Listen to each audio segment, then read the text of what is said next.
Tere tulemast kuulama ja vaatama loomuse paneelvestluse salvestust tänasel rahvusvahelisel laboriloomade päeval 24. aprillil. Tänase vestluse aga salvestame me mõned päevad varem, 15. aprillil. Ja meie tänases diskussioonis löövad kaasa Riigikogu loomakaitse töörühma esindaja Maarja Kadastik, Tartu Ülikooli loomaökoloogia professor Tuul Sepp, loomuse kommunikatsiooni juht Faristamo Eller, Tartu Ülikooli filosoofia magistrant ja Eesti Vegan Seltsi juhatuse liige Heldi Marleen Lang ning mina olen tänase vestluse moderaator, samuti loomuse liige Grete Milner. Ja alustamegi väikese tutvustusega, et ma palun siis igal ühel enda kohta mõned sõnad öelda, millega te tegelete. Ja Maarja, võib-olla alustame siis sinust. Jah, aitäh. Mina olen Maarja Kadastik Riigikogust, Reformierakonnast ja kuulun siis ka loomakaitse toetusrühma. See on rohkem selline minu enda ajalooliselt, kuna ma olen ise olnud palju loomadega seotud, lemmikloomadena neid päästnud teinud, et sealt tulenev ja eks ma üritan ka siis seda vastavalt jälgida, et need keegi loomadele väga palju liiga ei teeks. Ja aitäh, ma annan sõna edasi Tuulele. Tere, ma olen Tartu Ülikoolist ja mina uurin peamiselt seda, et milline on loomade tervis inimese poolt muudetud keskkonnas. Ja minu uuringud keskenduvad vabalt elavatele loomadele, laboriloomasid ma ei uuri. Nii et kui te otsite sealt loomkatsete nimekirjast katselubasid, mis on seotud just vetsikute loomadega, sealhulgas näiteks lindudega või nahkhiirtega või kaladega, et siis võite suure tõenäosusega sattuda minu töörühma uuringute peale. Ja aitäh, Faristamo, palun. Ja tere ka minu poolt. Mina olen siis loomuses praegu ja ma ise selles mõttes loomade uurimisega ei tegele. Loomus tegeleb loomade eestkostega ja mind ennast väga huvitab see, kas ja mismoodi on võimalik elada nõnda, et loomi võimalikult vähe ära kasutada. Ja aitäh, Faristamo ja Heldi. Palun, sõna on sulle. Ja tere, mina olen Heldi. Olen siis nagu Grete ütles hetkel Tartu Ülikooli filosoofia osakonnas magistrant ja ka siis Eesti Vegan Seltsis tegutsen. Aga kuigi ma olen veidike akadeemilisel tasandil loomkatsete eetilisi aspekte uurinud, siis täna ma olen ikkagi siin pigem aktivisti ja lihtsalt sellise teemahuvilise rollis. Aitäh! Jah, aitäh! Ja hakkamegi siis vestlusega pihta, et kõigepealt meie kuulajatele, vaatajatele, et võib-olla siis selgitakski üldse, et mis on loomkatse. Et seda eesti keeles kasutatakse seda mõistet loomkatse väga erinevate tegevuste puhul, et sama on teadusega, et loomi mitte kahjustav teadus ja loomkatsete vaba teadus, et selgitame neid mõisteid ja kas need on üldse erinevad asjad. Võib-olla Tuul, ma küsiks sinu käest. No, loomkatse on ikkagi väga laialt defineeritud asi, et kui mina loomkatseluba taotlen, siis ma tean, et ma pean seda taotlema igasugusele uurimistegevusele, mis mingilgi määral loomi võib mõjutada. Ütleme, et see, kui ma linnule rõnga jalga panen selleks, et teda lihtsalt märgistada, et sellisel juhul ei ole vaja loomkatseluba, küll on vaja rõngastusluba iga erineva loomade rühma jaoks, et eraldi siis ka näiteks lindudele, nahkhiirtele, ma ei tea, oravatele, siilidele. Aga kui sa tahaksid sellelt samalt linnult, kellele sa rõnga jalga paned, võtta ka näiteks väikese vereproovi, et tema tervisenäitajaid hinnata või ühe sule või mingisuguse, ma ei tea, vatitikuga suust mingisuguse proovi, juba sellisel juhul on vaja loomkatse luba taodelda, ehk siis on tegemist juba seaduse mõttes loomkatsega. Ja loomkatseloa taotlus tähendab seda, et teadlane peab täitma sellise pika vormi, kus ta selgitab, miks seda loomkatset vaja on, kas ta on täpselt läbi mõelnud, kui palju tal loomi selleks katseks vaja on, et loomkatseks peab võtma nii palju loomi, kui sul on vaja usaldusväärsete tulemuste saamiseks, aga mitte rohkem, mitte üht looma rohkem. Ja samuti sa pead selgitama ära, et kuidas sa oled selle katse planeerimisel võtnud arvesse seda, et sa kasutaksid loomi kõige vähem häirivaid meetodeid, kõige väiksemat valu, kõige vähem kannatusi ja millised on sinu plaanid, kui sa peaksid selle katse käigus loomale viga tegema. Minu katsete käigus ei ole juhtunud sellist asja, et ma mõnele loomale oleksin tõsiselt viga teinud, aga selleks peab olema ka plaan näidatud, et kui see juhtub. Ja siis koguneb loomkatseloa komisjon, kes arutab selle minu pika vormi läbi ja annab mulle väga detailset tagasisidet, siis ma viin parandused sisse, et see on selline pikk protseduur isegi kõige väiksemate asjade jaoks nagu lihtne vereproovi või suleproovi kogumine. Ja see on väga põnev, et ma olengi laboriloomade kohta rohkem lugenud ja vist nendest räägitakse palju rohkem, et tõesti metsloomade kohta ei ole nii palju, ka loomakaitsjate seas minu arust nii palju infot, et see on tõesti põnev teema. Aga kas kellelgi on veel midagi lisada selle sissejuhatuse? No võib-olla ka nii palju ütleks lihtsalt, et nii palju kui mina tean, et on just nimelt nagu Tuul ütles, et neid loomkatseid on nagu väga servast serva, on ju. Et kui sa teed, ma ei tea, käitumisuuringut ja vaatad hiiri kuskil labürindis, see on üks asi, ja samas kui sa teed mingeid meditsiinilisi uuringuid, mingi ravimipreparaatide või millegi muuga, need on palju invasiivsemad, on ju. Et need on väga seinast seina ja samas nende ärajätmistõenäosused on ka ju hoopis erinevad. Et see, kuidas sa uurid mingisugust labürindis käitumist või mingid teatud stimulatsioonidele järgnevat nagu reaktsiooni, mitte nagu valustimulatsioonile, vaid ma ei tea, kas annad süüa või näitad mingit teist sorti valgust või mida iganes, on ju. Mille häirivus on võib-olla väga madal kui üldse, versus see, et sa tahadki uurida mingit ravimit, mille puhul sul ei olegi võimalik seda teistmoodi lõpuks teha, et sa pead võtma vastu otsuse, et mis hetkel sa seda elus koega kokku viid ja mil moel. Et ma arvan, et see on hästi lai, sest ühel juhul sa ka uurid näiteks, see, mida Tuul tihti teeb, ta uuribki ju keskkonnamõju loomadele endile, ehk tegelikult sa üritad teha loomade jaoks võib-olla elu paremaks. Samal ajal teisel juhul näiteks, kui sa ravimite puhul sa väga tihti uuridki sellist, millest on kasu inimestele. Et need on väga erinevad ka küsimused, et mida sa selle loomkatse, miks sa seda teed, on ju. Aga nagu Tuul ütles, see on väga põhjalikult juba reglementeeritud, et väga lihtsalt sa seda nii teha ei saa.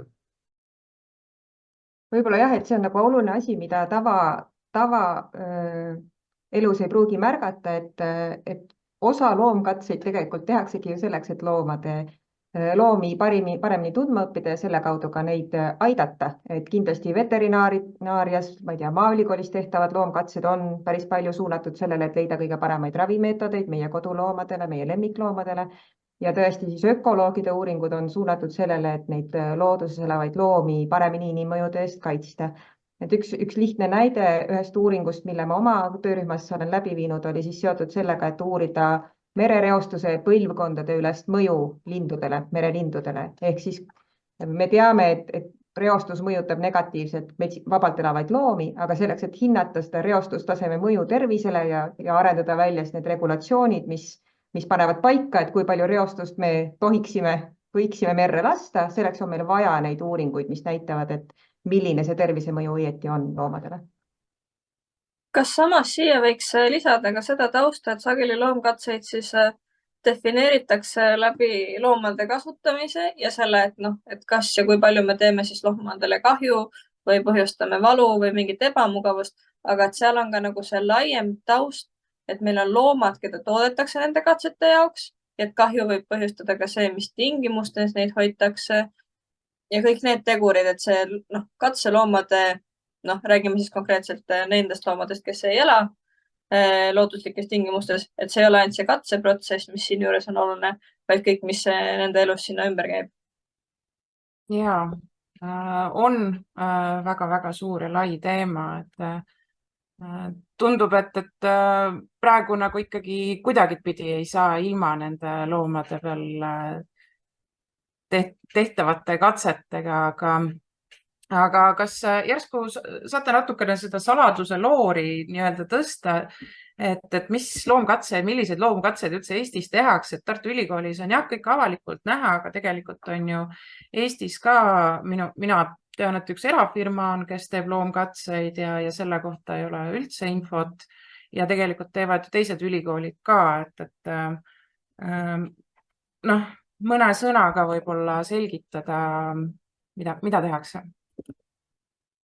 Võib-olla kõige lihtsam viis ülevaade saada on tegelikult see, et Põllumajandus- ja Toiduameti kodulehe kaudu tegelikult leiab selle nimekirja kõikidele loomkatsetele, millele Eestis on luba antud ja nende sellised nii-öelda mittetehnilised kokkuvõtted ehk siis tavainimesele arusaadavas keeles peaksid need kokkuvõtted olema tehtud ja seal on siis tegelikult kirjas kõik loomkatsed, mis Eestis läbi viiakse. Kui ma praegu küll vaatan neid mittetehnilisi kokkuvõtteid, siis tundub, et siin ei ole konkreetselt kirjas see läbiviija ehk siis, et kas see on nüüd see eraettevõte, kes loomkatset teeb või on see ülikool. Aga põhimõtteliselt kõiki nende katsetest saab päris hea ülevaate ja siin on tõesti näha, et siin on need ökoloogide uuringud, rasvatihased, isegi nagu kalade ränne, kalade märgistamine rände ja uurimiseks, aga siin on ka mingid lehmade uuringud, siis ilmselt veterinaaride poolt ja samal ajal on siis ka tõesti sellised nii-öelda klassikalised loomkatsed, kus vaadatakse mingisugust inimese tervise uuringutega seotud küsimust siis loommudeli peal, et see on tegelikult kõigile kättesaadav. Aga kas on mingeid loomkatseid ka, millega nagu ilma milleta üldse meil tänasel päeval hakkama ei saa? No ma arvan, et kõige lihtsam näide on ravimitööstus. Sellepärast, et klassikaliselt, mitte et ma ravimitööstust väga palju sisuliselt teaks, aga nii palju, kui ma seda protsessi tean, on ikkagi see, et sul on alguses, sa tead enam-vähem, mis tüüpi kemikaali sul vaja läheb, ehk siis mis on see, mida sa saavutada tahad, mis sorti kemikaal see on, sa pead selle kuidagi viisi sünteesima.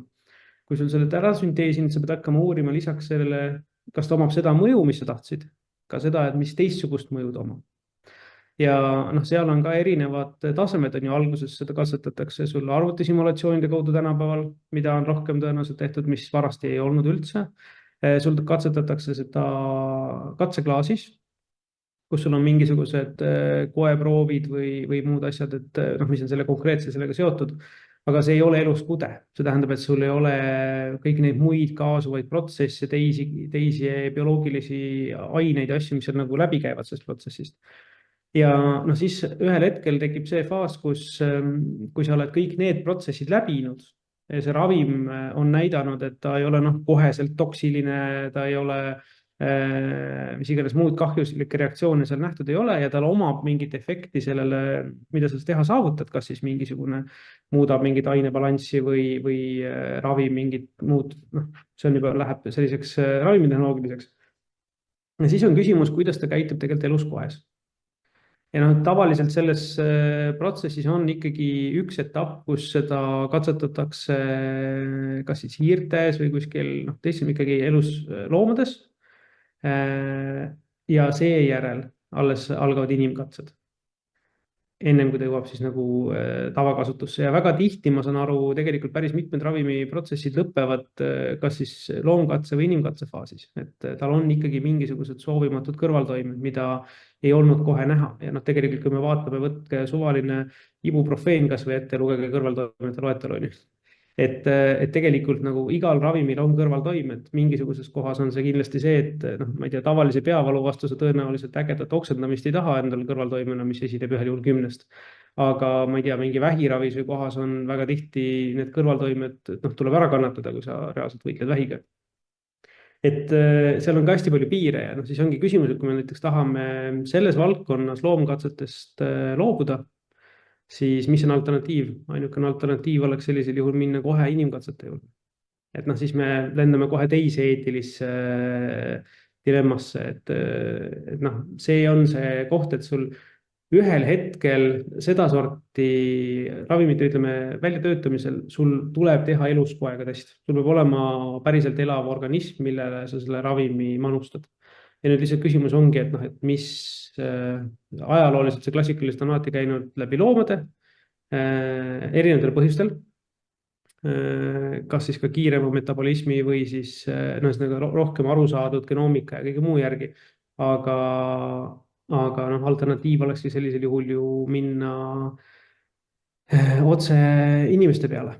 Noh, mille peale sul tekib koheselt vastureaktsioon tõenäoliselt kuskilt inimõiguste poole pealt, et noh, see inimeste peal katsetamine on teatud riikides eksisteerinud ajaloos, aga see ei ole ilmtingimata nagu ka hea, on ju. Et noh, see on nagu probleemi koht, et noh, kindlasti üks koht, kus seda saab leevendada, on see, et tänapäeval järjest rohkem tehakse neid arvutisimulatsioone. Sul ikkagi on olemas mingisugused rohkem komplekssed süsteemid kui ainult üks katseklaasis olev bioloogiline segu. Aga noh, sellegi poolest meil ei ole nii suurepärast arusaama täisbioloogiast simulaatorite kaudu, et me saaksime kõiki võimalikke kõrvaltoimeid ja koostoimeid sealt simuleerida. Et noh, mingil hetkel võib-olla on võimalik teha niimoodi, et sul on in vitrost ehk siis sellest katseklaasist järgmine samm arvutid ja siis riski peale minnes otse inimesed, kui sa suudad seda juba piisavalt hästi teha. Aga ma kardan, et me ei ole täna veel seal. Isegi kui ma tahaks, et me oleks, aga...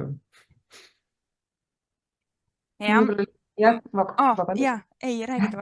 Et ma lisaks lihtsalt siia selle sama ökoloogia poole pealt ka, et kus me saaksime, kus me ei saaks asendada loomkatseid, et need andmed on tegelikult hästi-hästi vajalikud selleks, et me saaksime üldse keskkonda paremini hoida.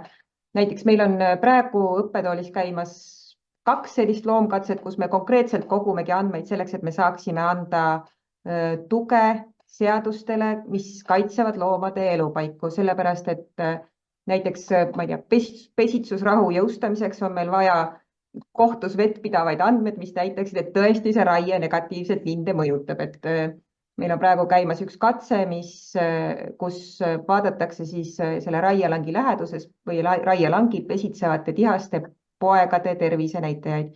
Ja samamoodi meil on käimas üks uuring, kus me vaatame, et kui jõgedele on pandud paisud, on ette ehitatud, et kuidas see mõjutab kalade geneetilist mitmekesisust.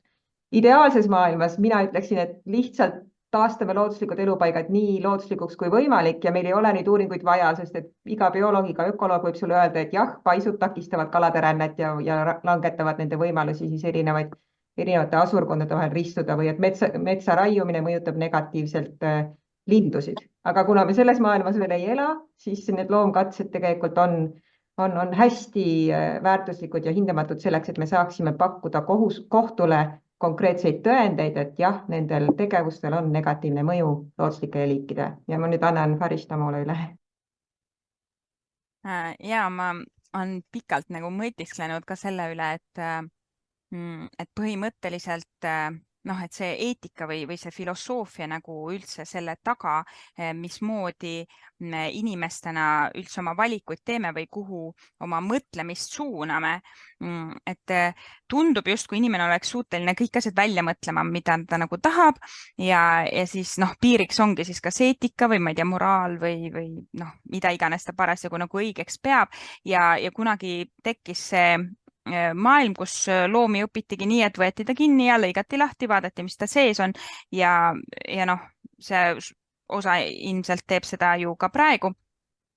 Ja siis mul ongi tekkinud nagu seda küsimust oma peas, et kas see oleks äkki võimalik, et kui me mõtlekski ümber, et ainult viimases, ma ei tea, hädas või ainult sellisel juhul, kus loomi ei kahjustata, et sellisel juhul loomkatse nagu tehakse, näiteks sellist nagu Tuul kirjeldas või kus loom elab tõesti oma keskkonnas ja ta jääb ka pärast oma elukeskkonda elama selleks, et teda kaitsta siis teise inimese eest.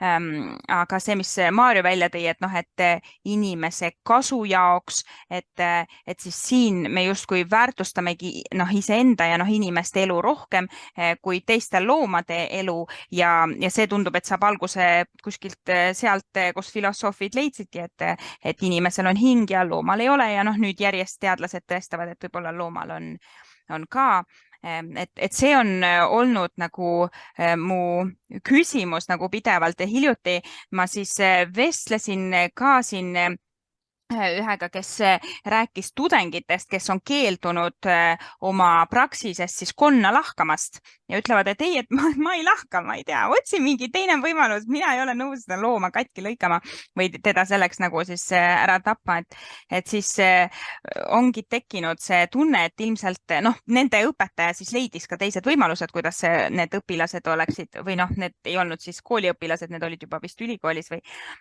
et kuidas nad siis ikkagi selle konna selgeks saaksid, on ju.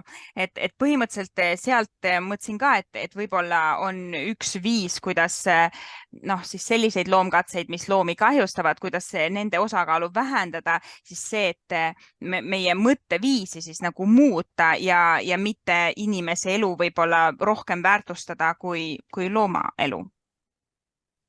ma arvan, et ka ravimitööstuses ja ravimite testimisel, noh, olles siis ise meditsiinieetika huviga, ka seal oleks tegelikult, kui me tahame aidata inimesi, siis ikkagi oleks hetkel võib-olla mõistlik ikkagi otsida neid alternatiive ja nagu panna rõhku sinna, sest noh, jah, loom on tervikorganism nagu ka inimene, aga inimene ja loom, nad on ikkagi täiesti erinevad selles suhtes või noh, väga suures osas erinevad. Siin tekib kaks probleemi, et noh, ravim, mis on loomale ohutu, võib olla inimesele ohtlik. Meil on ajaloost mitmeid näiteid, kus me oleme seda näinud. Loomkatsed olid edukad, inimkatsed olid kohutava lõpuga, aga ka vastupidi, et asjad, mis on loomadele ohtlikud, võivad olla inimestele väga suureks kasuks. Noh, võib-olla jabur näide, aga noh, koerad ei söö šokolaadi, aga inimesed söövad ja see on täiesti okei. Et ka seal tegelikult see loomtestimine, et no üle 90% ravimitest, mis loomadel testitakse, siis ei jõua kunagi kasutusele, kuna need siis hiljem ei ole kas piisavalt ohutud või piisavalt efektiivsed. Et jah, selles suhtes noh, hetkel meil ei ole neid alternatiive võib-olla, mis juba suudaks seda loomkatset asendada.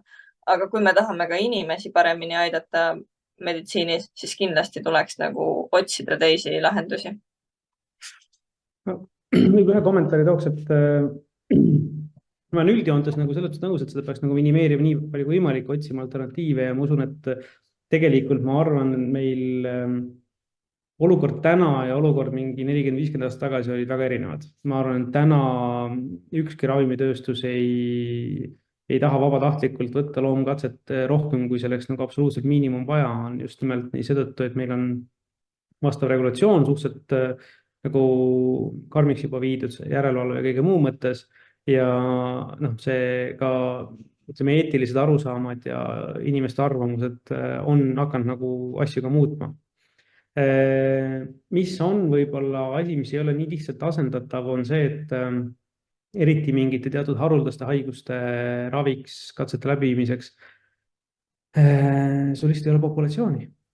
Kui sa isegi tahaksid seda inimeste peal testida ja mida tegelikult ka tihti tehakse, teatud eksperimentaalravi tehakse ka inimeste peal just selliste harvikhaiguste puhul, mis on väga harvad. Sul ei ole ilmtingimata seda eelvarases faasis inimeste peal isegi võimalik testida, et sul on mis on nagu üks element veel nagu eraldi lisaks on mitte see, et lihtsalt ei võeta nagu labori hiiri ja ei süstita neile seda materjali vaadata, mis juhtub, vaid pigem ongi see, et need on väga kontrollitud geneetilised nagu liidid, noh, selles mõttes, et sul pannaksegi spetsiifilist tüüpi geen tootma selles loomas mingit teatud asja ja siis selle ravimiga üritatakse seda korrigeerida ja vaadatakse reaktsiooni. Ja seal lihtsalt see ei ole asi, mida sa saaksid inimese puhul teha seal lihtsalt. Et noh, sa ei saa hakata selles mõttes embrüotest sünnitama inimesi konkreetse probleemiga. Me jõuame hoopis teise nagu järgmisse, me asendame ühe probleemi teise probleemiga. Et see on nagu puht praktiline küsimus selleks, et üldse olla võimeline nagu tuvastama ravimi võimekust ja otstarbekust. Ja noh, see on, ütleme, sinna, mida saaks nagu tõenäoliselt tuua vahena sisse on mugavusravimid ja konkreetsed nagu sellised eluohtlike ja ütleme tõsiste probleemide ravimid. Et ma arvan, et see ongi selline eetiline ja moraalne terve nagu valdkond, seal ei ole nagu sellist musta ja valget ei ole, et siin ei ole isegi 50 hallivarjundit, ma arvan, seal on palju rohkem neid. Et see on väga keeruline valdkond leida sellist head alternatiivi ja see ei ole ka ainult nagu moraalsetel kaalutlustel, vaid lihtsalt puhttehniliselt ja geneetiliselt ja statistiliselt, et see on ka see, mida Tuul ütles, on ju, et sa võid kasutada minimaalse koguse, mis võimalik, mitte rohkem ja seal lihtsalt võibki olla probleemiks see, et sa ei saa öelda midagi selle peale, kui sa testid seda ühe looma peal. See ongi nagu probleemi koht, et sul ongi vaja statistilist jaotust, sa ei saa muidu sellest mitte mingeid järeldusi teha, sest sa samamoodi võid ühele inimesele selle rohu anda ja siis ühel töötas, teisele töötab, mis sa siin otsustad. Et 50% efektiivne. Et see on nagu murekoht ja see ongi koht, kus heade alternatiividena ega peale simulatsioonid ei ole ühtegi head alternatiivi, millel ei oleks eetilisi probleeme. Sest kui sa tekitad kunstliku elusorganismi ilma teadvuseta, siis sul tulevad ka vaidluskohad, et mis hetkest on mis asi elus. Et teoreetiliselt ju saaks välja töötada mingisuguse, ei kujuta ette küll, kuidas, aga saaks ennast välja töötada ka sellise looma, kes vastab kõigile geneetilistele karakteristikutele, põhimõtteliselt bioloogilised protsessid töötavad, aga tal ei ole mitte mingit teadvust. Et kas see siis nagu oleks okei või ei oleks, kas ta on siis elus või ei ole, kas tal on nagu tunded, valutajumine ja edasi, ja kas see on siuke, läheb siin natuke science fiction'i piirkonda juba natukene, aga kui mõelda üldse, mis on need alternatiivid. Sest alati tegelikult, kui võtta kas või nagu majanduslikud printsiipidesse, võiks taati võtta alternatiivkulu, et võtamegi vastu otsused, näiteks Alzheimeriga rohkem midagi ei tee, et see ravi, mis on ja selles mõttes, et see läheb sinna eetilise teise äärmusse, et me võime ühel hetkel otsustada, et me ei tegele selle ravi arendamisega rohkem, et kuna see vajab loomi. Keeruline. Teatud haiguste puhul ma mõistan ka seda, et tehakse katseid ka otse inimese peal, sest need ongi väga haruldased, väga spetsiifilised ja näiteks töötatakse välja nüüd juba selliseid, see on nüüd päriselt personaalmeditsiin, kus sulle tekitatakse sinu ravi jaoks rakukultuurid, mida siis sinule endale sisse süstitatakse selleks, et nagu sina saaksid paraneda. Et see on täpselt sinu genoomika järgi tehtud ravim. See on muidugi ülikallis. Aga siis sa oled ühtlasi ka, sina oledki see katsejänes, kelle peal seda katsetakse, keegi seda vahepeal ei katseta. Et see on ka teoreetselt variant. Et ta on selline hästi suur maastik, mida katta ja kuhugile sa pead need moraalsed ja eetilised jooned tõmbama ja siis tahes tahtmata, kui sa neid tõmbama hakkad, siis on koheselt inimesed, kes on ühel pool ja teisel pool joont. Ükskõik kuhu sa selle joone tõmbad. Et need inimesed võivad varieeruda, aga see ongi selline, sellepärast ongi kõik need eetikakomiteed ja väga karmid regulatsioonid ja paika pandud, need ongi siis need normid, mis on kokku lepitud tänaseks. Ja siis mingi aja tagant neid norme nihutatakse, siis kui leitakse mingi kokkuleppeid, et tuuakse kuhugile poole rohkem vähem, kas või see, et kui sa suudad tõesti kasutada mingeid muid alternatiive rohkem, siis saad vähem loomi. Et ei lubata kasutada nii palju. Ma arvan, et see on see, kuidas see süsteem areneb, aga selline, kui tahtagi nagu seda loomade pealt täielikult ära tuua, siis ma arvan, täna see suuresti tähendaks seda, et tulebki mingid teatud uuringud, siis teatud võimalused ära jätta, ehk siis nagu ka hüved ära jätta, kui tahta seda teha. Alternatiiv ongi see, et see progresseerub ajas koos tehnoloogia arenguga ja siis lootusega, et me suudame järjest rohkem ja järjest paremini neid murekohti tuvastada ette ja jättagi seda looma faasi järjest lühemaks ja kitsamaks. Et kas ja kuidas see nagu õnnestub, eks see on minu meelest juba olnudki suund viimased mitukümmend aastat, et nagu järjest liigutaksegi selles suunas. Küsimus on ju tempos ja kuhu me lõpuks jõuame, et kas see jõuab nulli või ei jõua. Korra üks mõte siia juurde, et seoses sellega, mida Tuul vist mingi hetk ütles, et kui me elaks selles suurepärases maailmas, kus oleks seda ettevaatusprintsiipi või et me ei teeks selliseid halbu asju, mida me siis peame kuidagi tõestama, et need on halvad, et siinjuures näiteks elupaikade lõhkumine, loomade elupaikade lõhkumist tehakse ju absoluutselt ilma selliste eetikakomisjonideta.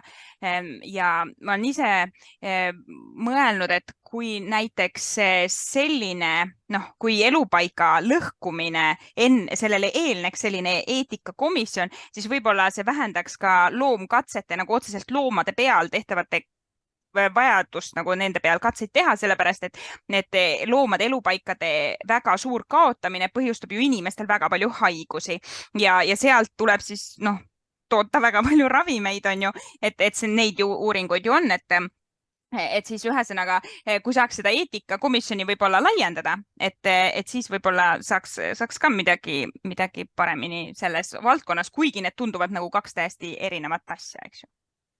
Ja ma olen seda mõtet varem ka ise välja toonud. Siin eelmisel aastal toimus üks loomafoorum, väga tore veterinaaride korraldatud, kus seda arutleti, et tõesti me praegu loomkatseid läbi viivate teadlastena peame näitama, et me oleme kõik läbi mõelnud, et me oleme teinud oma parima, et meil oleks võimalikult vähe loomi mõjutatud, et nende loomade heaolu oleks katsekäigus maksimaalselt tagatud ja et loomad võimalusel oleks asendatud mingite muude organismidega, et see on see 3 R-i, mis võib-olla võite, mida olete kuulnud ka loomkatsete puhul. Aga üldse selliste 3 R-i mõtetega ei pea tegelema näiteks toidutööstus või siis tõesti need tööstusharud, mis looduslikke elupaiku hävitavad või negatiivselt mõjutavad, et need standardid on kuidagi nii erinevad loomkatsete puhul ja nende teiste ka loomi väga tugevalt negatiivselt mõjutavate tegevuste puhul. Et võib-olla kui ma ise oleksin loomakaitsjate positsioonis, siis ma prooviksin leida selle koha, kus minu tegevuse mõju on kõige suurem ja mulle tundub, et see praegu see loomkatsete pool on väga-väga korralikult juba reguleeritud, mis kahtlemata ongi loomakaitse väga efektiivse ja tõhusa töö tulemus, et me peame niimoodi loomkatsete puhul mitte ainult, eks ole, mina ökoloogina, vaid ka tõesti meditsiiniteadus ja veterinaaria, nad peavad väga hoolega põhjendama, et see tegevus on hästi läbimõeldud. Aga samamoodi on väga-väga tugevas languses ju näiteks looduslikke liikide arvukus, looduslikke liikide heaolu ja tervisenäitajad, rääkimata, eks ole, farmiloomade heaolust ja nende puhul ei kehti sellised standardid, nagu kehtivad loomkatsetega seotud teadusele. Nii et see surve on väga õige, aga et see surve peaks kõige tugevamalt siis rakenduma sinna, kus see heaolu küsimus on praegu kõige teravam. Aga seda muidugi, see on jälle selline filosoofiline väärtusküsimus, mida ma hea meelega kuulaksin teie mõtteid veganseltsi ja loomuse poole pealt sellele ideele. Ma korra kommenteeriks ka, et mulle meenub kas mitte selle sama foorumi sinu ettekandest, kus sina tegid kalade peale eksperimente, pidades neid hästi õrnalt tõstma ühest kohast teise, samal ajal kui kõrval kalurid neid samu kalu teisest kanalist tulles lihtsalt loopisid, et selline ühes samas situatsioonis samast kohast püütud kalade puhul väga erinev käitlemine.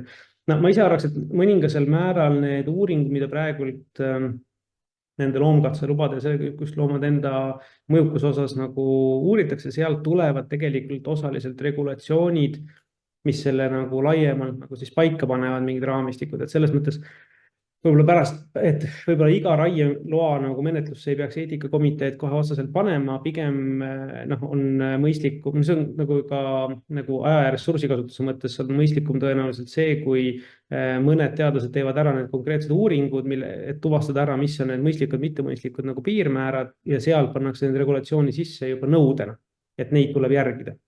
Et see on ka osaliselt see, mida nagu Tuul ütles sellega, et nende osade loomkatsete tulemusena saab pärast loomade jaoks tingimused nagu paremaks. Et ma arvan, et see on nagu efektiivsem, aga jah, sellised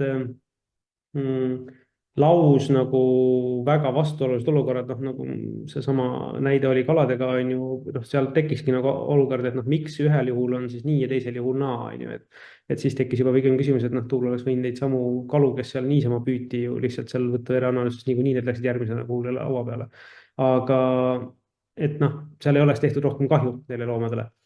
et noh, mõnes mõttes jällegi ka koht on ju, et kui on tõesti mingisugused kohad, kus on need uuringud, siis noh, kas seda saab ühildada selle protsessiga, et noh, tahes-tahtmata inimesed endiselt söövad loomi, kalu ja muid, on ju. Et kui nad seal niikuinii püütakse välja, et kui on vaja näiteks statistilisi uuringuid mingite reostuse levimuse asjade kohta, et sealt samast nendelt kaladelt seda saada, et siis ei ole vaja nagu 2 kala püüda kahe erineva eesmärgi saamiseks, et noh, need on näiteks ristkasutuse kohad.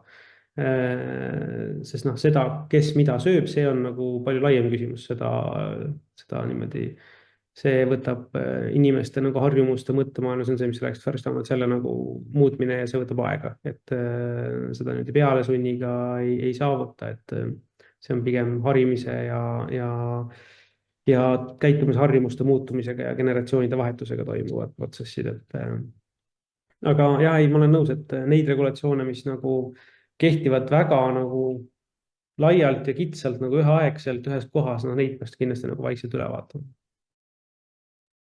Jah, selles suhtes see 3 eri lähenemine eesti keeles siis üks olla asendamine, vähendamine, täiustamine katsete puhul või siis äkki täpsustamine kindlasti on oluline ja ka lihtsalt minule isiklikult on jäänud mulje, et peamiselt see fookus on vähendamisel, täiustamisel, aga et see asendamine, noh, jah, see on ka tõenäoliselt kõige keerukam, aga et see on nagu natuke fookusest kippunud välja jääma. Aga noh, konkreetsemalt, et mis teadmist me siis nagu loomkatsetest vajame, et mul siin Marjo jutu peale tekkis see mõte, et kui me otsimegi siis tulles tagasi ravimite juurde, ravimid kas mingile harvikhaigusele või noh, tõesti elustiili haigusele, kus juba mingid lahendused on olemas, siis kas me, noh, miks me paneme sinna seda ressurssi, kui meil samas on maailmas inimesi, kelle põhivajadusi me ei suuda täita. Et noh, et kas see loomkatse, mis on lisaks siis loomulikult ka loomade suhtes ebaeetiline, et kas seda on siis mõtet teha või et jah, selline laiem nagu fookuse küsimus võib-olla. Ma vist võib-olla markeerin ära selle ressursi küsimuse, et see on natukene nagu sama küsimus, kui see klassikaline ütelus on, et näeme, suudame panna inimese kuu peale, aga me ei suuda teha siin, ma ei tea, müravaba muruniidukit, siis need inimesed, kes panevad kuu peale, need, kes teevad muruniidukeid, ei ole samad inimesed. Et sama ma kardan käib ka nende erinevate inimeste hakkamasaamisprobleemide ja ravimiuuringutega. Ei ole samad inimesed, kes neid finantseerivad. Et seetõttu see ei ole nagu ühe sama ressursi alternatiivkulu küsimus, et ravimifirmad, nende aktsionärid, see läheb ühte seltskonda, hakkamasaamise toetused ja muud elukeskkonna küsimused, teine seltskond, et siin riik saab mingil määral küll mängibki sellist reguleerija ja maksusüsteemi kaudu nagu selle ümberjagamise rolli, aga et selles mõttes jah, seda päris üks-ühele ei saa neid ressursse nagu selles mõttes nagu võrrelda, et aga seda küll, et mis nagu tasemel teha mingisuguseid meelelahutuslike või mugavushaiguste puhul, ma kusjuures ei ole kindel, see on nüüd koht, kus peaks nagu uurima, et kui palju seal tehakse mingisuguseid loomkatseid, et ma tegelikult ausalt ei tea. Et ma eeldaks, et kuna see on mingi preparaat, mis jõuab lõpuks inimese organismi, see peab tõestama selle, mida asjad seal on, aga ma näiteks ei tea, mis on osakaalud, et selleks peaks tegelikult ravimitööstuselt uurima. Päris Moos.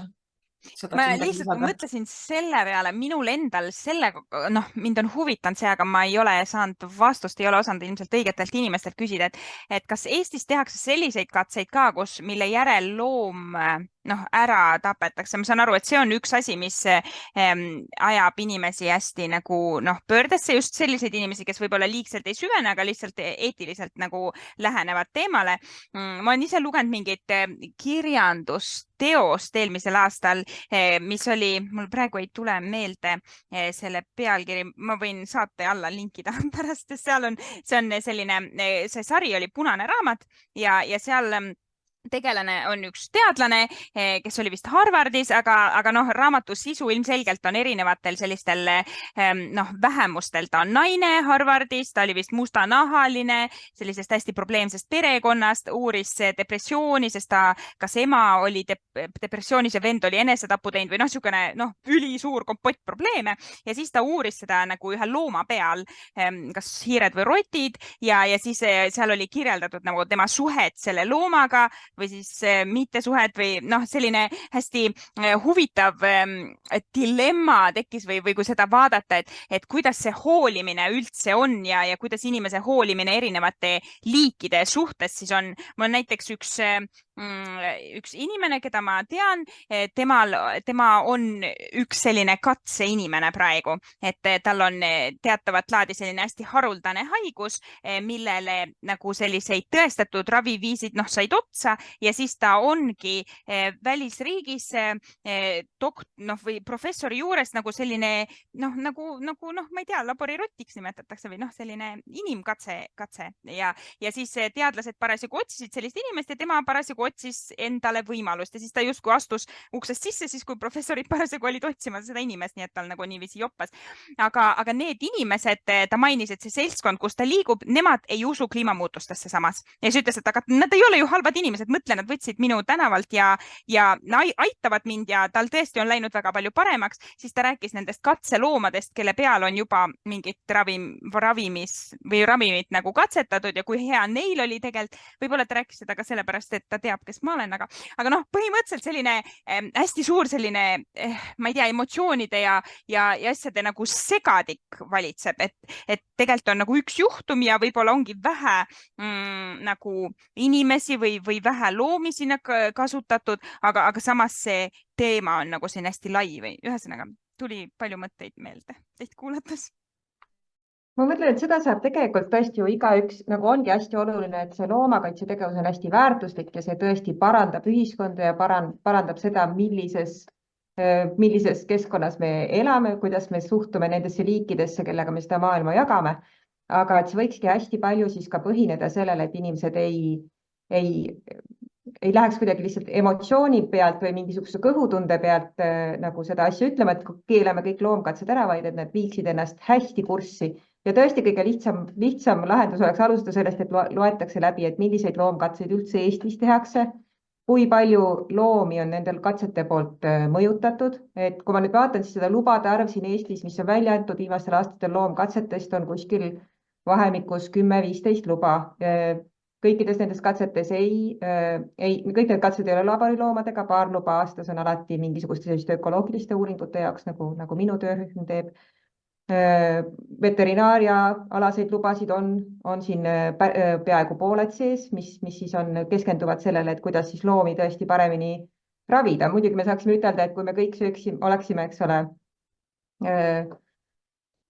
võib-olla kui me kõik oleksime veganid, et siis me ei peakski veterinaariat vähemalt farmiloomade peal rakendama, aga põhimõtteliselt on ikkagi meil ju vaja teada, kuidas neid loomi, kes meist sõltuvad, kõige paremini ravida ja hoida. Ja siis on ka tõesti need paar uuringut vist aastas saab katseloa siis, kus kasutatakse siis loomi selleks, et testida mingit inimese haigusmudelit või inimese raviskeemi.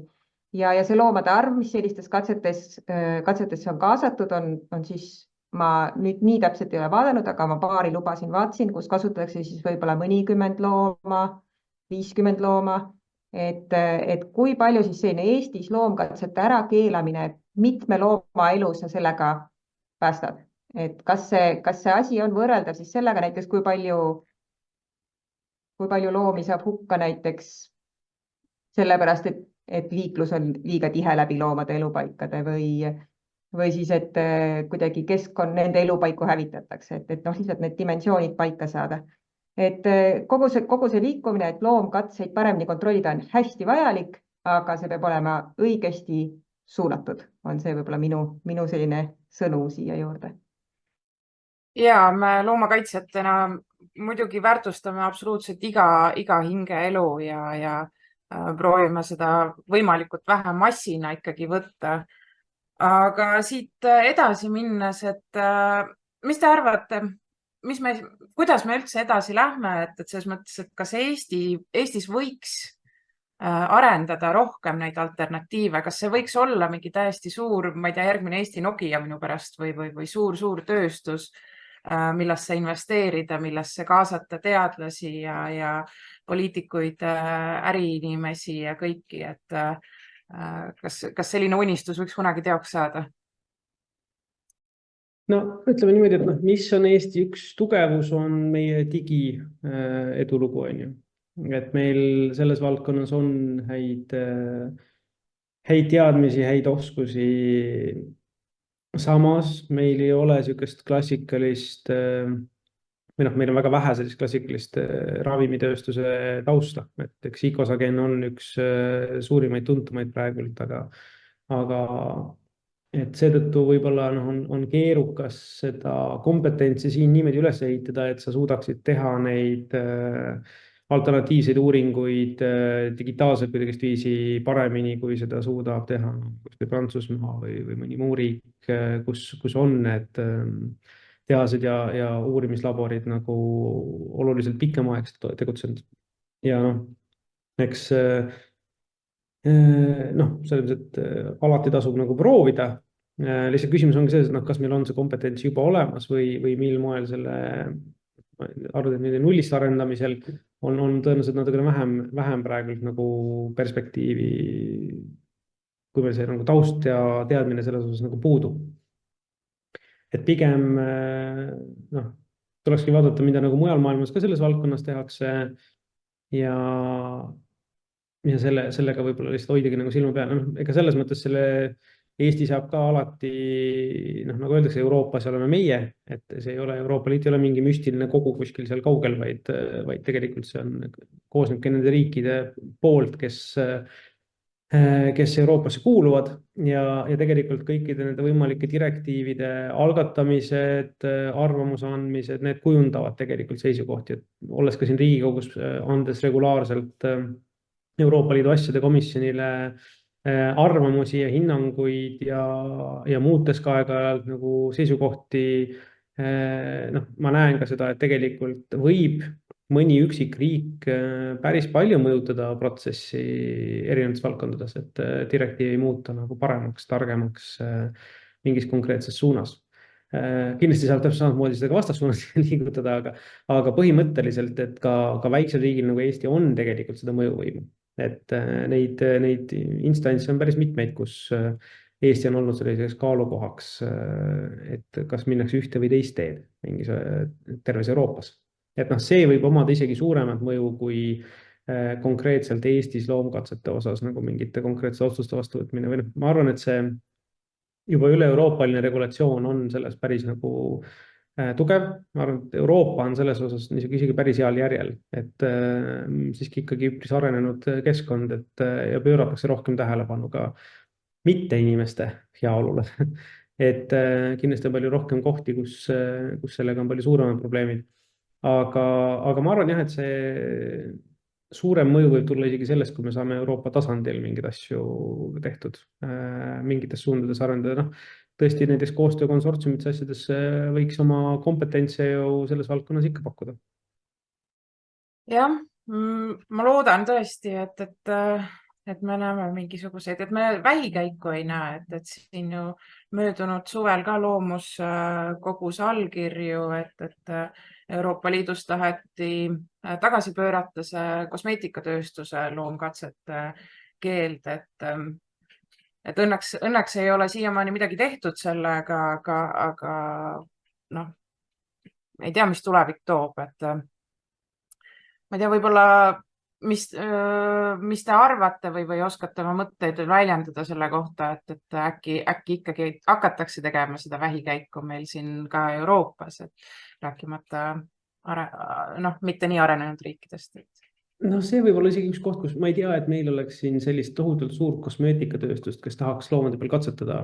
See tähendab, et me pigem võiks nagu riigina esindada ju seda seisukohta, et seda mitte teha. Ja eks siin nüüd sõltub jällegi paljuski sellest, et mis on selline üldine arvamus, aga häälekas eestkostja on selles osas kindlasti nagu Euroopas mõjukas, et Eesti on päris mitmeid otsuseid suutnud blokeerida mõneks ajaks, nii et eriti kui ta õnnestub saada mingisse konsortsiumisse, sest üldiselt on Euroopas